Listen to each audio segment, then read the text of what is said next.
Nampak simple je, tapi sekali datang confirm pergi jauh. Jom Monza tunjuk dalam chat. Monza paling suka kalau pattern breakout buy tadi ada sekali engulfing. First thing first, korang kenalah identify dulu. Ada saja bentuk buy yang Monza ajar tadi, inilah tempat untuk kita fokus buy. So, setup ni kena valid dengan kena ada satu engulfing. Engulfing dia kat mana? Kalau kita nak fokus buy, kenalah ada engulfing buy. Dalam zoning buy kita, ada satu engulfing buy yang solid. So, valid lah setup ni untuk kita entry. Bila dia datang, korang jangan takut untuk entry. Sekali dia celup, mesti jalan punya. Kurang-kurang, exit korang mesti lebih 50p. Setup ni pun kita dah berjaya dapat 120p. Kalau korang hold keras lagi, korang dah berjaya makan. Apa korang makan? Dah berjaya makan lebih daripada 380p. Itu cara korang nak grow account dengan satu bentuk yang mudah.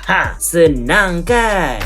Hujung bulan ni, aku ada buat satu webinar untuk kau belajar full SOP lengkap daripada SOP, direction sampai confirmation. Baru kau ada satu SOP yang quality untuk kau trade sendiri. Tak perlu dah kau nak harap signal, tak perlu dah kau nak harap orang punya guide. Kau cuba trade sendiri pun boleh, tak ada masalah, as long as kau ada SOP. Kau tekan link dekat bio, tekan 3 titik, opening browser and jumpa kau dalam webinar hujung bulan ni. Jangan terlambat, 30 yang terawal register, aku bagi e-book dan e-video percuma untuk kau study sebelum bermulanya webinar. Assalamualaikum.